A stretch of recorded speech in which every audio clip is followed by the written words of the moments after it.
இஎஸ்சிசி TV நேயர்கள் அனைவருக்கும் வணக்கம். சென்ற வாரம் கிருஷ்ணர் மற்றும் குந்தி கர்ணனை சந்தித்த நிகழ்வினையும் அரவானின் களபலி பற்றிய நிகழ்வினையும் பார்த்தோம். அதன் தொடர்ச்சியை இந்த வாரம் ஐயா இடத்தில் கேட்டு தெரிந்து கொள்வோம். வணக்கம் ஐயா. வணக்கம். கடந்த வாரத்தில் போருக்கான அனைத்து ஏற்பாடுகளும் செய்யப்படுகின்றது. அதற்கு முன்பாக குந்தியும் கிருஷ்ணரும் கர்ணனை சந்திக்கின்றார்கள். கர்ணனை தங்கள் பக்கம் வர சொல்லி எவ்வளோ கேட்கின்றார்கள். பட் கர்ணன் அதற்கு ஏற்றுக்கொள்வதில்லை. அதே போல் அரவானை களப்பலி கொடுப்பதும் அரவான் கதை பற்றியும் நாம் பார்த்தோம். இப்போ எதிரெதிராக படைகள்லாம் அணிவகுத்து நிற்கின்றன. ஸோ அப்போது அர்ஜுனன் அந்த படை எல்லாத்தையும் பார்க்குறான். பார்க்கும் பொழுது அவன் ஒரு மனக்கலக்கத்தோடு அப்படி தேரில் உட்கார்ந்து விடுகின்றான். ஸோ அப்போது கிருஷ்ணர் அவருக்கு உபதேசத்தை ஆரம்பிக்கின்றார். ஸோ அதுதான் பகவத்கீதை என்று சொல்லப்படுகின்றது. நாம் பகவத்கீதைக்கு உள்ளே செல்வதற்கு முன்பாக இன்னும் சில 2 விஷயங்களை பார்த்துவிட்டு பின்பு நாம் பகவத்கீதைக்கு செல்லலாம். இதில் முக்கியமாக அபிமன்யு இந்த போரில் ஒரு முக்கியமான பங்கு ஆற்றக்கூடிய ஒரு அர்ஜுனனுடைய மகன். ஸோ அவன் சக்கர வியூகத்தை கற்று வைத்திருந்தான். சக்கரவியூகத்தில் உள்ளே செல்வதை கற்று வைத்திருந்தான். வெளியே வருவது அவனுக்கு தெரியாது. ஸோ அது எதனால் என்பதை நாம் தெரிந்து கொள்வோம். ஸோ அபிமன்யு குழந்தையாக தன் தாயின் கருவில் இருக்கும் பொழுதே, கர்ப்பத்தில் இருக்கும் பொழுதே சுபத்திரையின் கர்ப்பத்தில் இருக்கின்றான். அபிமன்யுவோட தாய் சுபத்திரை, அதாவது கிருஷ்ணருடைய தங்கச்சி. அப்போது ஒரு நாள் அர்ஜுனன் அவன் கர்ப்பத்தில் இருக்கும் பொழுது இந்த சக்கர வியூகத்தை சொல்லிக் கொடுக்குறான். அந்த சக்கர வியூகம்னா என்ன, அது எவ்வளோ கடுமையாக இருக்கும், எப்படி அது உள்ளே போகிறது என்பதெல்லாம் அப்படியே சொல்லிக்கிட்டே வரான். கர்ப்பத்தில் இருக்கும்போதே குழந்தை அதை கேட்டுக்கிட்டே வருது. இப்போ இவன் நல்லா உள்ளே போகிறதெல்லாம் சொல்லி முடிக்கும் தருணத்தில் சுபத்திரை தூங்கிடுறான்.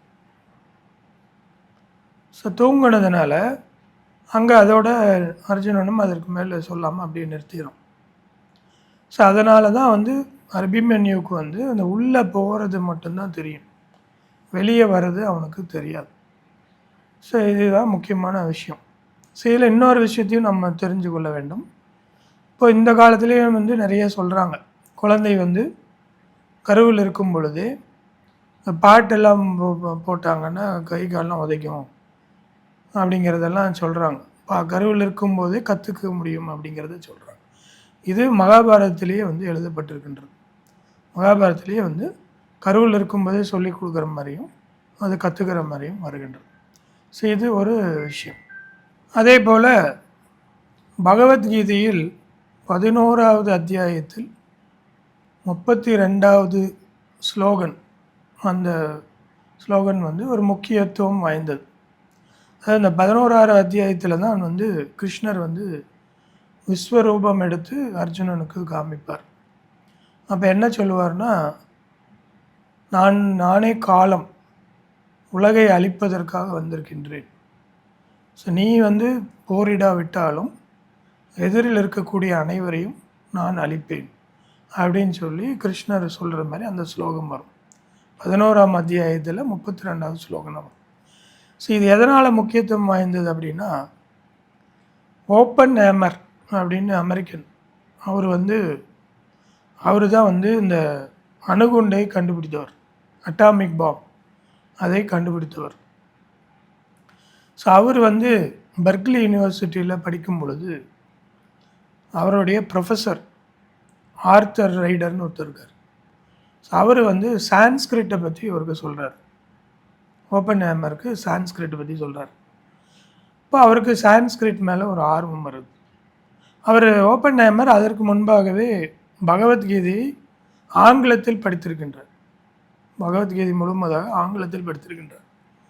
இப்போ இவர் சான்ஸ்கிரிட்டை கற்றுக்க சொல்லும் பொழுது இவர் ஆர்வமாக கற்றுக்கொண்டு அதன் பிறகு பகவத்கீதை முழுமையாக சான்ஸ்கிரிட்டில் கற்றுக்கிறார்.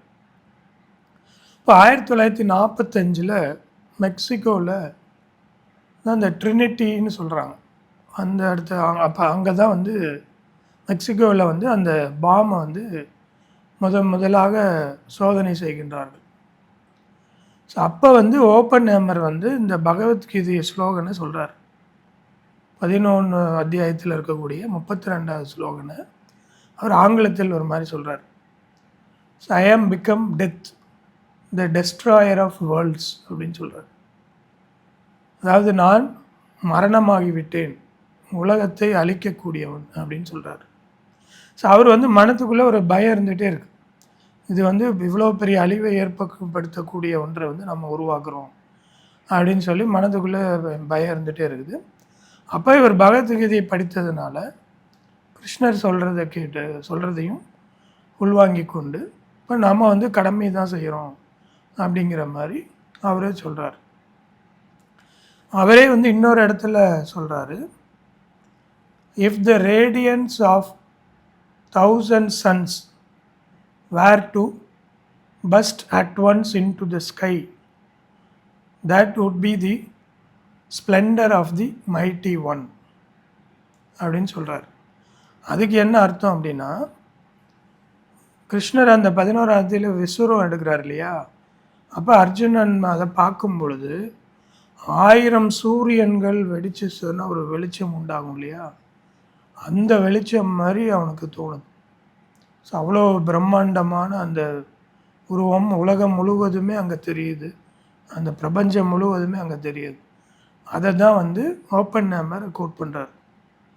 If the radiance of the 1000 suns were to burst in at once into the sky, that would be the splendor of the mighty one அப்படிங்கிறத சொல்கிறார். அது இதை மீன் பண்ணி தான் அவர் வந்து சொல்கிறார்.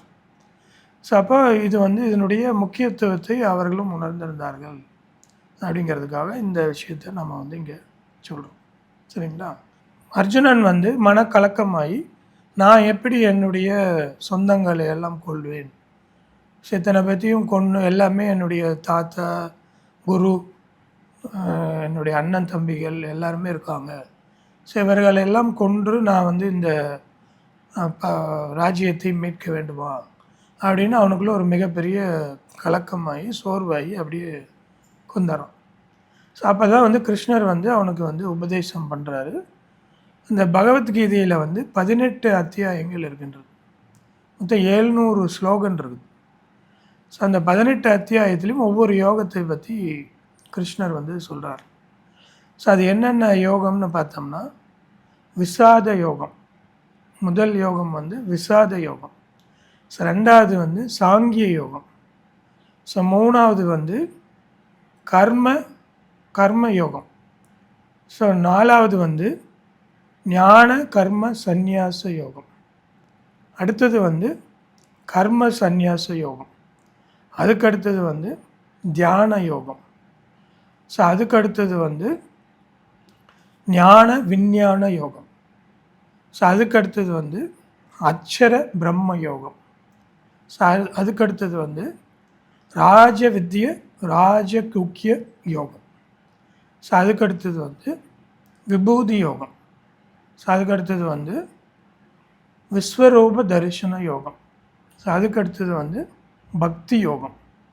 ஸோ அதுக்கப்புறம் வந்து சேத்திரக்கிய விபாக யோகம்.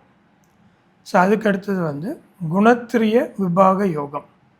ஸோ அதுக்கடுத்தது வந்து புருஷோத்தம யோகம். ஸோ அதுக்கப்புறம் வந்து தேவ அசுர விபாக யோகம். ஸோ அதுக்கப்புறம் வந்து சிரத்ராத்திய விபாக யோகம். ஸோ அதுக்கப்புறம் வந்து மோட்ச சந்நியாச யோகம். ஸோ இதுதான் இந்த 18 யோகங்கள். ஸோ இந்த 18 யோகங்கள் பற்றி தான் வந்து கிருஷ்ணர் வந்து அர்ஜுனனுக்கு சொல்கிறார். ஸோ இதில் வந்து ஃபஸ்ட்டு யோகத்தில் வந்து அர்ஜுனன் வந்து பயப்படுறதும் கிருஷ்ணர் வந்து அவனுக்கு வந்து பயப்பட வேண்டாம் அப்படின்னு சொல்கிறது தான் அந்த யோகம். ஸோ இதெல்லாம் வந்து இந்த பகவத்கீதை சொல்லும் முன்பாக இங்கே திருதராஷ்டிரன் வந்து சஞ்சயனை கேட்குறான், அங்கே போரில் வந்து என்ன நடந்துகிட்ருக்கு அப்படின்னு சொல்லி கேட்குறான். அவனுக்கு தான் சஞ்சயனுக்கு தான் வியாசர் அந்த சக்தியை கொடுத்துருக்காரு இல்லையா, அங்கேருந்தே பார்க்குற சக்தியை கொடுத்துருக்கும் பொழுது அவர் சொல்கிறான், போர் வந்து 2 பக்கம் அணிவகுத்து நிற்கிறாங்க. இப்போ அர்ஜுனன் வந்து தேரை வந்து அது நடுவில் கொண்டாந்து நிற்க சொல்லி கிருஷ்ணர்கிட்ட ஏதோ பேசிகிட்டு இருக்கான் அப்படிங்கிறத சொல்கிறார். இப்போ கிருஷ்ணர் ஒவ்வொன்றா சொல்ல ஆரம்பிக்கிறார். ஸோ கிருஷ்ணர் என்ன சொல்கிறாரு, ஸோ நீ வந்து கர்மத்தை செய், பலனை எதிர்பார்க்காதே. உடம்பு வந்து நம்மளுடைய உடம்பு வந்து அழியக்கூடியது, ஆத்மா வந்து அழியாதது. ஸோ ஆத்மா வந்து இந்த உடம்பு எப்படி நம்ம வந்து துணியை மாற்றிக்கிறோமோ அதனுடைய காலம் முடிஞ்சோன்னா வேற ஒரு துணியை மாற்றிக்குவோம், வேற ஒரு உடம்புக்கு மாற்றிக்குவோம். ஸோ அதனால் ஆத்மாவுக்கு அழிவு கிடையாது, நீ உடம்பு தான் அழிய போகுது. ஸோ இங்கே இருக்கிறவங்களாம் அழியிறாங்கன்னா உடம்பு தான் அழியும், ஆத்மா வந்து அழியாது. அதனால் நீ வந்து பயப்படாத, நீ உன்னுடைய கர்மத்தை செய், பலனை எதிர்பார்க்காது. ஸோ பலனை எதிர்பார்க்காம நீ வந்து கர்மத்தை தான் செய்யணும் அப்படின்னு சொல்லி அதை சொல்கிறார். அதுக்கப்புறம் என்ன சொல்கிறாருன்னா, ஸோ இதில் ஞானிகள் இருக்காங்க, கர்ம வீரர்கள் இருக்காங்க, இந்த மாதிரி பல விதமாக இருக்காங்க. சந்நியாசம் அப்படிங்கிறது வந்து எந்த செயலையுமே செய்யாமல் சும்மா இருக்கிறது சந்நியாசம் கிடையாது. பற்று இல்லாமல் அவங்க செயலை செய்து கொண்டே இருக்க வேண்டும், பற்று இல்லாமல் அவங்க செயலை செஞ்சுட்டே இருக்கணும், அவங்க தான் சந்நியாசி. கர்மத்தை செய்யக்கூடியவங்க எப்படின்னா, கடமையை செய்யணும், பலனை எதிர்பார்க்கக்கூடாது. கடமையை செஞ்சுட்டே இருக்கணும், ஆனால் வந்து பலனை எதிர்பார்க்கக்கூடாது. அந்த மாதிரி இருக்கிறவங்க தான் கர்மத்தை செய்யக்கூடியவங்க. ஸோ இதெல்லாம் வச்சு தான் நான் வந்து 4 வர்ணங்களை உருவாக்கி இருக்கின்றேன். ஸோ 4 வர்ணங்கள் அப்படிங்கிறது ஒவ்வொருத்தரும் அவர்கள் செய்யக்கூடிய செயல்களுக்கு தகுந்த மாதிரி நான் உருவாக்கியிருக்கேன். ஸோ இதை தான் வந்து சில பேர் இப்போ வந்து தப்பாக புரிஞ்சுக்கிறாங்க, இது வந்து ஜாதியை சொல்லுது அப்படிங்கிற மாதிரி தப்பாக புரிஞ்சுக்கிறாங்க. மகாபாரதத்தில் கிருஷ்ணர் தெளிவாக சொல்கிறார், 4 வர்ணங்கள் அப்படிங்கிறது அவர்கள் செய்யக்கூடிய செயல்கள் காரணமாக நான் வந்து 4 விதமாக அவர்களை பிரித்திருக்கின்றேன். ஸோ அவங்க யார் யாருன்னு பார்த்தோம்னா, பிராமணர்கள், சத்திரியர்கள், வைஷ்யர்கள், சூத்திரர்கள் அப்படின்னு சொல்கிறார். ஸோ பிராமணர்கள் அப்படிங்கிறவங்க என்னென்னா, அவர்கள் அறிவால் சிறந்தவர்கள். ஸோ அவங்களுடைய தொழில் என்னென்னா, அறிவை விருத்தி செய்வதும் கல்வியை விருத்தி செய்வதும் மற்றவர்கள் கல்வி கற்பதற்காக உதவி செய்வதும் அவர்களுடைய முக்கியமான வேலை. அடுத்து சத்திரியர்கள். சத்திரியர்கள் வந்து வீரம் நிறைந்தவர்கள். ஸோ அவர்கள் வந்து வீரத்தினால் அந்த நாட்டை காப்பாற்றுவதும் மக்களை குடிமக்களை காப்பாற்றுவதும் அவர்களுடைய வேலை அப்படின்னு சொல்கிறார். ஸோ அடுத்தது வந்து வைஷ்யர்கள். அவர்களுடைய தொழில் என்ன அப்படின்னா, விவசாயம் செய்வது, பசுக்களை வந்து பராமரிப்பது, வணிகம் செய்வது. ஸோ இதன் மூலமாக பொருளாதாரத்தை முன்னேற்றுவது வைஷ்யர்களுடைய வேலை அப்படின்னு சொல்கிறார். சூத்திரர்கள்ங்கிறோட வேலை என்ன அப்படின்னா, சூத்திரர்கள் வந்து இவர்கள் கொடுக்கக்கூடிய வேலைகளை செய்பவர்கள் தான் சூத்திரர்கள் அப்படின்னு சொல்லி சொல்கிறார். ஸோ இதில் 4 விதமாக வர்ணங்களை நான் உருவாக்கி இருக்கின்றேன். ஸோ இவர்கள் அவர்களுக்கு உண்டான வேலைகளை அவர்கள் வந்து செய்து கொண்டிருப்பார்கள் அப்படிங்கிறத சொல்கிறார். இப்போ அர்ஜுனன் வந்து எனக்கு இன்னும் மனக்கலக்கமாகவே இருக்கின்றது, ஸோ எனக்கு வந்து இன்னும் வந்து நிறைய தெளிவாக நீங்கள் வந்து சொல்லுங்கள் அப்படின்னு சொல்லும் பொழுது, ஸோ ஞானிகள் என்ன செய்வார்கள்னா, அவர்கள் வந்து எதுலேயுமே பற்று வைக்க மாட்டார்கள். ஸோ எல்லாத்தையுமே வந்து சமமாக பார்க்கக்கூடியவர்கள். அவங்க வந்து எந்த ஆசை வாசகங்கள்லாம் இருக்காது அவர்களுக்கு. ஸோ அதே போல் கர்மம் செய்யக்கூடியவன் வந்து கர்மத்தை வந்து செய்யும் பொழுது, இதை செய்தால் இந்த பலன் எனக்கு கிடைக்கும் அப்படின்னு எதிர்பார்த்து அந்த கர்மத்தை செய்யக்கூடாது. ஒரு கடமையாக நினைத்து தான் அதை செய்ய வேண்டும். நம்ம இதை செஞ்சால் இந்த பலன் கிடைக்கும் அப்படிங்கிறத நம்ம வந்து செய்யக்கூடாது அப்படிங்கிறத விளக்கமாக சொல்கிறார். ஸோ அதனால் இப்போ நீ போர் புரியறது உன்னுடைய கடமை. ஸோ உன்னுடைய கடமையை செய்ய, அதற்கு உண்டான பலனை பற்றி நீ கவலைப்படாத.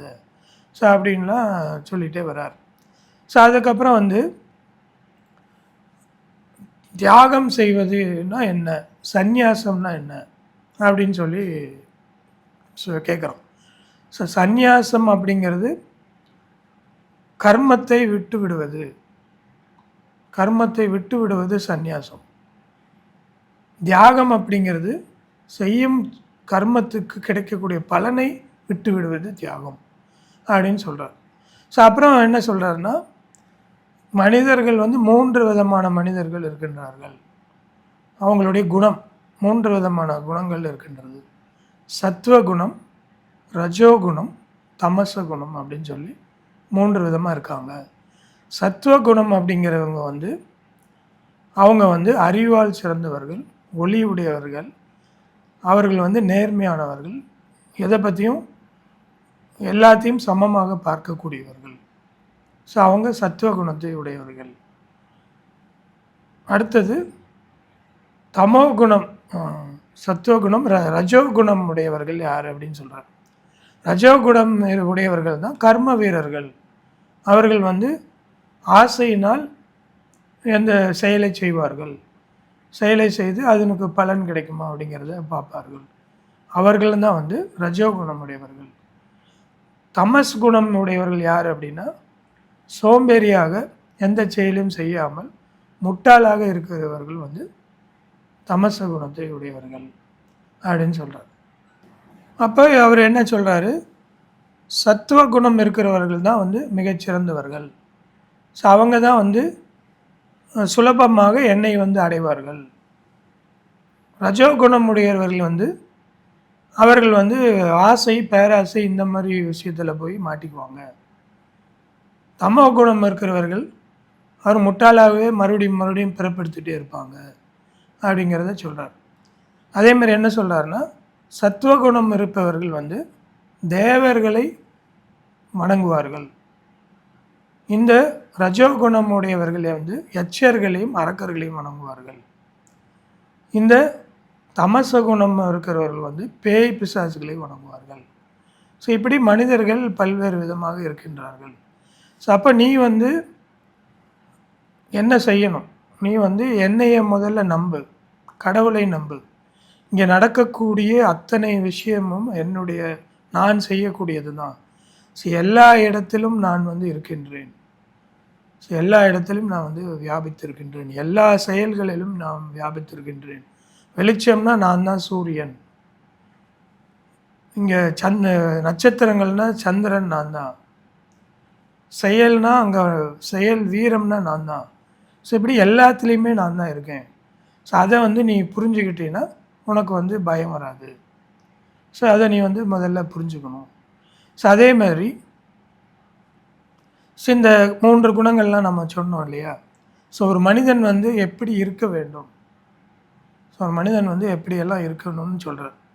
அதாவது ஞானிகள் இந்த மாதிரி இருக்கிறவங்கெல்லாம் வந்து ஸோ அவங்க வந்து பொறுமையாக இருக்கக்கூடியவர்கள், நேர்மையாக இருக்கக்கூடியவர்கள், தவத்தோடு இருக்கக்கூடியவர்கள், அனைத்தையும் மதிக்கக்கூடியவர்கள், அனைத்தையும் சமமாக நோக்கக்கூடியவர்கள்.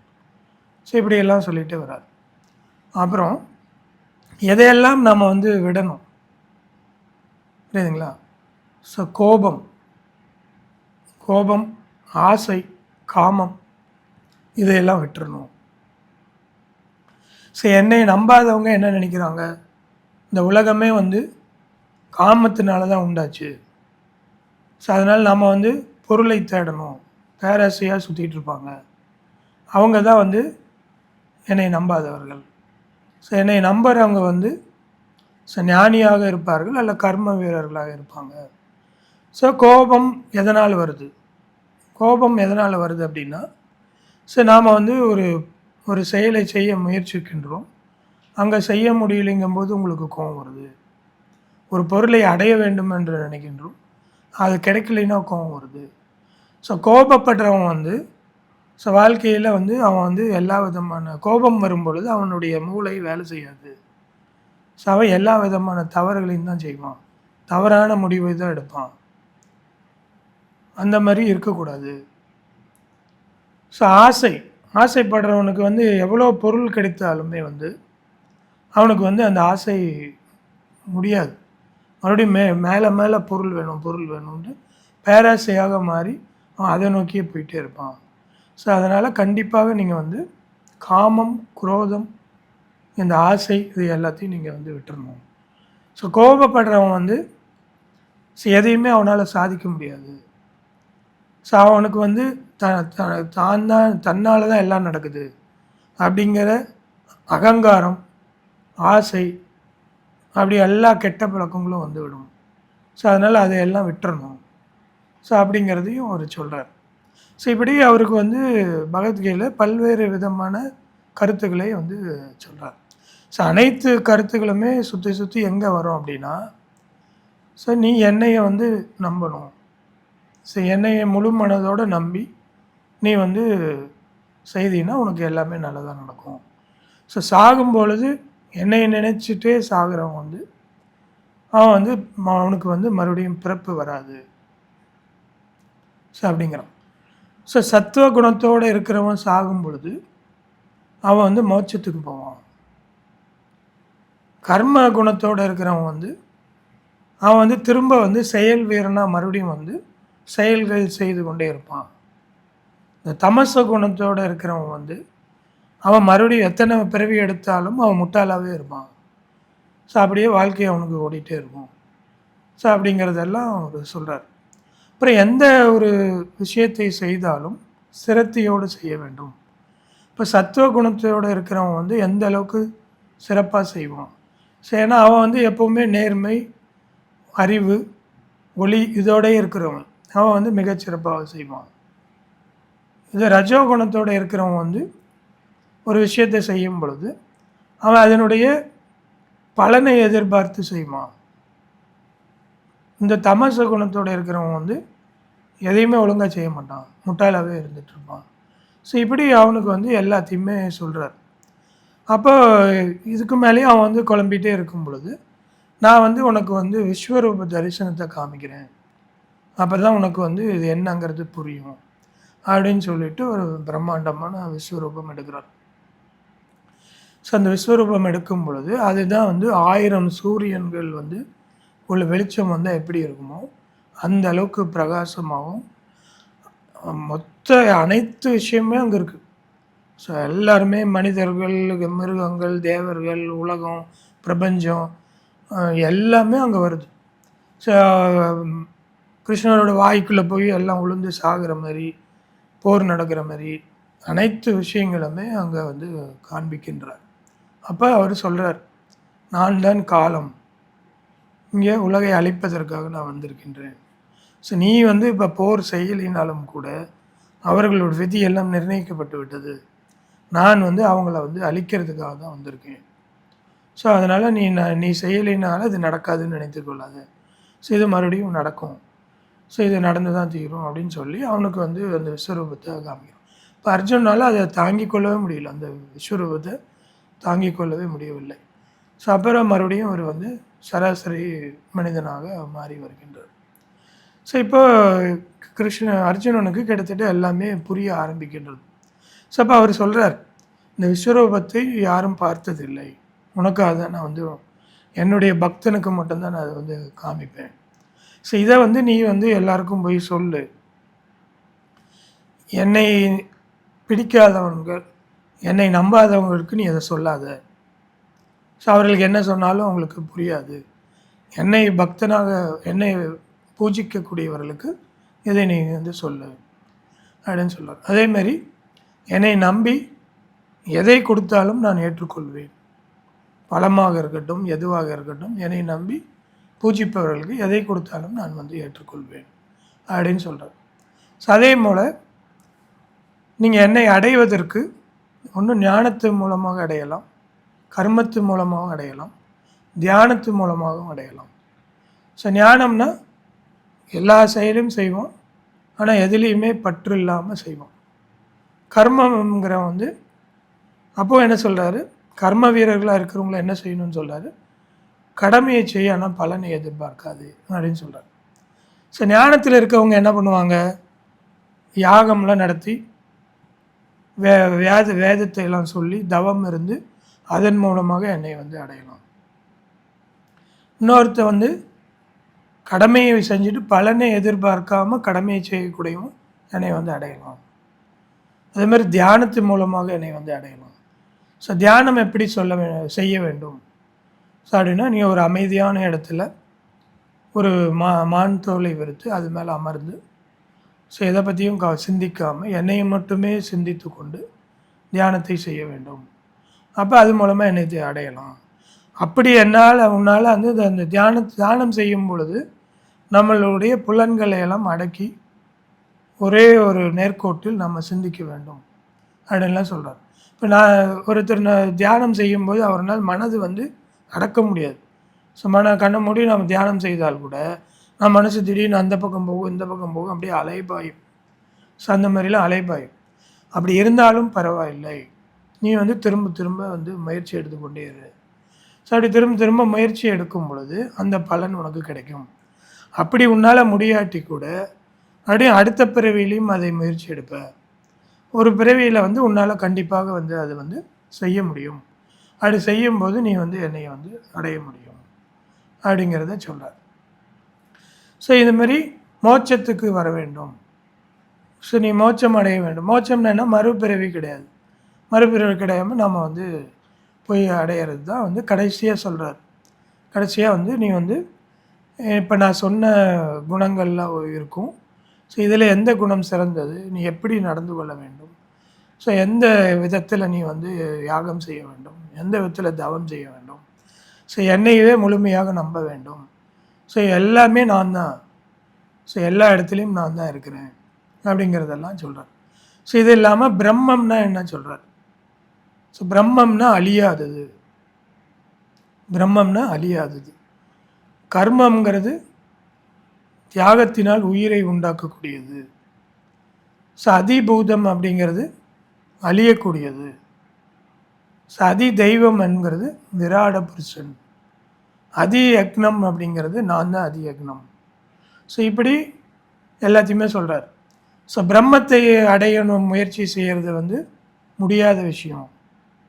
அது அடையிறதுங்கிறது யாருனாலையும் அவ்வளோ சுலபமாக அடைய முடியாது. ஆனால் என்னையை வந்து அடைய முடியும். அதனால் தியானம், யாகம், தவம் இதன் மூலமாக அதை நீங்கள் அடையிறதுக்கு முயற்சி எடுங்க. அதை அடைந்தாலே நீங்கள் வந்து மோட்சத்துக்கு போகலாம் அப்படிங்கிறது சொல்கிறார். ஸோ இதெல்லாம் சொல்லி முடித்த பிறகு அர்ஜுனனுக்கு வந்து ஒரு தெளிவு பிறக்கின்றது. ஸோ அப்போ நாம் எதற்காக இங்கே வந்திருக்கின்றோம்? ஸோ நாம் வந்து நம்மளுடைய கடமையை செய்ய வேண்டும், பலனை எதிர்பார்க்கக்கூடாது. ஸோ ஞானி அப்படிங்கிற வந்து அனைத்தையுமே சமமாக பார்க்கக்கூடியவன். அதாவது கஷ்டம் வந்தாலும் அதை சமமாக ஏற்றுக்குவான், சந்தோஷம் வந்தாலும் அதை சமமாக ஏற்றுக்குவான், என்ன நடந்தாலும் எதிரியையும் வந்து சமமாக தான் பார்ப்பான். நண்பர்களாக இருந்தாலும் சரி, எதிரியாக இருந்தாலும் சரி, யாராக இருந்தாலும் சமமாக தான் பார்ப்பான். அவனுக்கு கெட்டது செஞ்சுருப்பான், அவனையும் சமமாக தான் பார்ப்பான். ஸோ அவனுக்கு எந்த விதமான பற்று இருக்காது. மனைவி, மகன் எல்லாத்து மேலேயும் பற்று இருக்காது. ஸோ அவன்தான் வந்து ஞானத்தை அடைய முடியும். ஸோ அவர்கள் தான் முயற்சி எடுத்தால் பிரம்மத்தை அடையிறதுக்கான வாய்ப்புகள் உண்டு. ஆனால் கர்ம வீரர்கள் மற்றவர்கள்லாம் பிரம்மத்தை அடையவே முடியாது. அதனால் என்னை தான் நீங்கள் வந்து அடையணும் அப்படின்லாம் சொல்லி முடிக்கிறார். ஸோ எல்லாம் சொல்லி முடித்தது பிறகு அர்ஜுனனுக்கு வந்து ஒரு தெளிவு பிறக்கின்றது. ஸோ அதன் பிறகு தான் வந்து போர் ஆரம்பிக்க போகின்றது. ஸோ இந்த 18 அத்தியாயமும் 18 யோகங்களும் இந்த 700 ஸ்லோகன் இருக்கு இல்லையா, ஸோ இதை தான் வந்து பகவத்கீதைன்னு நம்ம வந்து சொல்கிறோம். புரியுதுங்களா? இதில் உங்களுக்கு ஏதாவது சந்தேகம் இருந்தால் கேளுங்க. ஏன்னா இது வந்து ஒரு பெரிய விஷயம். பகவத்கீதை இது நான் சொல்லியிருக்கிறது வந்து 1000ல் ஒரு பங்கு தான் நான் சொல்லியிருக்கேன். ஆனால் 700 ஸ்லோகம் அதனுடைய எல்லா விஷயங்களும் சொல்கிறதா இருந்ததுன்னா அது தனியாக ஒரு 100 எபிசோடு நம்ம சொல்லணும். புரியுதுங்களா? இப்போ நான் அதனுடைய முக்கியமான கருவை மட்டும் சொல்லியிருக்கின்றேன். ஸோ இது எப்படி வெளிநாட்டவரையும் ஈர்த்தது அப்படிங்கிறத இந்த ஓப்பன் ஏஎம்ஆர்லாம் வந்து சொல்லியிருக்கேன் நான். உங்களுக்கு சந்தேகம் தான் கேளு. இப்போது பகவத்கீதை அப்படிங்கிறது வந்து இந்திய மரபில் வேரூன்றி இருக்குதுங்க ஐயா. அதை ஏன் நீதிமன்றங்களில் வழக்கு தொடங்குறதுக்கு முன்னாடி முக்கியமான ஒரு பகுதியாக? ஸோ அதான் பகவத்கீதை தான் நம்ம எப்படி வந்து கிறிஸ்துவர்களுக்கு பைபிள் எப்படியோ, முஸ்லீம்களுக்கு குரான் எப்படியோ, அதுபோல் நமக்கு வந்து பகவத்கீதை அதுதான் வந்து ஞானத்தை வழங்கக்கூடியது, நேர்மையை போதிக்கக்கூடியது, மனிதர்கள் வந்து எந்த தவறும் செய்யக்கூடாது, எப்படியெல்லாம் நடந்து கொள்ளக்கூடாது எப்படி இருக்க வேண்டும், வாழ்க்கை முறையை பற்றியெல்லாம் சொல்லக்கூடியது. அதனால தான் வந்து பகவத்கீதை மேலே வந்து நம்மளை சத்தியம் பண்ணி அவங்க வந்து அப்போ பகவத் மேலே சத்தியம் பண்ணால் அவங்க பொய் சொல்ல மாட்டாங்க அப்படின்னு ஒரு நம்பிக்கை தான். பட் அந்த நம்பிக்கையெல்லாம் இப்போ நிறைய பொய்த்து போகின்றது. அதுக்கு உண்டான பலன்களை அவர்கள் அனுபவிப்பார்கள் அப்படிங்கிறத நம்ம வந்து புரிந்து கொள்ள வேண்டும். அர்ஜுனனுக்கு வந்து பிள்ளைகள் இருக்காங்க, ஆனால் அபிமன்யு மட்டும் ஏன் இவ்வளோ முக்கியமான? ஸோ இது ஒரு நல்ல கேள்வி. ஸோ இதில் என்ன காரணம் என்னென்னா, அபிமன்யு வந்து அவன் எப்போவுமே வந்து அவனுக்கு வந்து தன்னுடைய திறமை மேலே அதீதமான நம்பிக்கையும், தன் திறமையால் தன் தந்தையை விட சிறந்த வில்லாளியாக வரணும்னு நிறைய கற்றுக்கிறான். ஸோ அவனுக்கு பிறவியிலே அந்த ஆர்வம் வந்து அதிகமாக இருக்கின்றது. ஸோ அந்த ஆர்வத்தினால் அவன் வந்து நிறைய கற்றுக்கிறான். ஸோ அதன் ஒரு பகுதியாக தான் வந்து அவன் வந்து நான் போரில் வந்து அந்த போரில் போகிறதே வந்து திரௌபதி சுபத்திரைக்கெல்லாம் வந்து அவ்வளோ விருப்பம் இல்லை.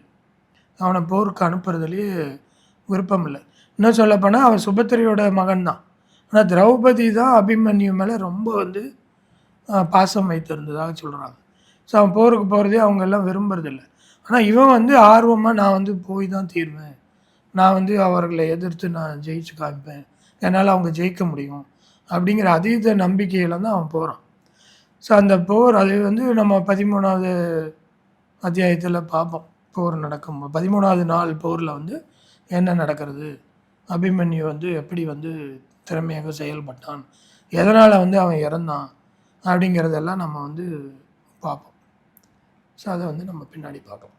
இப்போ பகவத்கீதை இந்த அளவுக்கு உபதேசிச்சிருக்காங்க, இருந்துமே மக்கள் ஏன் கோபத்தை கட்டுப்படுத்த முடியாமல் பேராசையோடு இருக்காங்க ஐயா? ஸோ அதுதான் இந்த பகவத்கீதை வந்து கிருஷ்ணரே அதுதான் சொல்கிறார். குணங்கள் பற்றி சொல்கிறார். 3 விதமான குணங்கள், அப்புறம் 4 வர்ணங்கள் அப்படின்லாம் சொல்கிறார். ஸோ இதெல்லாம் படைப்பிலேயே அந்த மாதிரி வருகின்றது.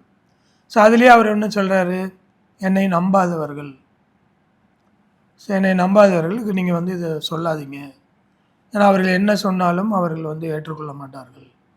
அதே மாதிரி சத்துவகுணம், ரஜோகுணம், தமசகுணம் இவர்கள் யாரை பூஜிப்பார்கள் அப்படின்னு வந்து சொல்கிறாங்க. சத்துவகுணம் இருக்கிறவங்க வந்து தேவர்கள், கடவுளை வந்து நம்பி அவங்கள வந்து பூஜிக்கிறாங்க. ரஜோகுணம் இருக்கிறவங்க வந்து அவர்கள் வந்து எச்சன் அரக்கர்களை தான் கும்பிடுறாங்க. தமசகுணம் இருக்கிறவங்க பேய் பிசாசுகளை தான் கும்பிடுறாங்க. ஸோ அப்போ அவங்க குணங்களே அப்படி ஆயிடுது. ஸோ அவங்களுக்கு வந்து எதை சொன்னாலும் அவங்களுக்கு புரியாது. ஸோ கோபத்தினால் எல்லாத்தையும் சாதிச்சிடலாம் அப்படின்னு நினைக்கிறாங்க. ஸோ கோபத்தினால் எதையுமே சாதிக்க முடியாது.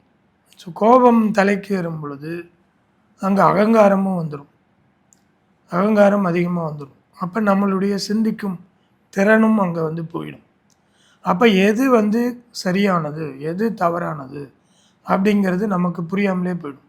அப்போ அந்த நேரத்தில் ஒரு முடிவு எடுக்கிறது தவறாக தான் இருக்கும். அதனால தான் எல்லோரும் பொதுவாக சொல்லுவாங்க, நான் கூட அடிக்கடி சொல்லுவேன், கோபம் வரும் பொழுது ஒரு முடிவு எடுக்காதீங்க, அல்லது நீங்கள் வந்து ஒரு ஏதாவது ஒரு விஷயத்தை என்ன பண்ணுறதுன்னு தெரியாமல் இருக்கும் பொழுது அந்த நேரத்தில் ஒரு முடிவு எடுக்காதீங்க, அதை தள்ளி போடுங்க.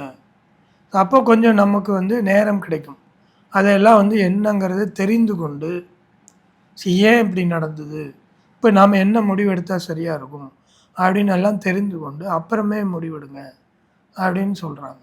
ஸோ அப்போ அந்த முடிவு வந்து நல்ல விதமாக இருக்கும். கோபத்திலையும் அவசரத்திலையும் எடுக்கக்கூடிய முடிவுகள் வந்து தவறாக தான் முடியும். அதனால் நிறைய பேர் பாதிப்படைவாங்க, நீங்களும் பாதிப்படைவீங்க அப்படிங்கிறத அங்கே வந்து சொல்கிறோம், புரிஞ்சுக்கணும். சரிங்களா? இந்த வாரத்தில் கிருஷ்ணர் உபதேசித்த பகவத்கீதை பற்றியும் மக்களின் வாழ்க்கை நெறிமுறைகள் பற்றியும் தெரிந்து கொண்டோம். அடுத்த வாரத்தில் குருஷேத்திர போர் தொடங்க இருக்கிறது. அதுவரை ESCC டிவியுடன் இணைந்திருங்கள். நன்றி, வணக்கம். நன்றி.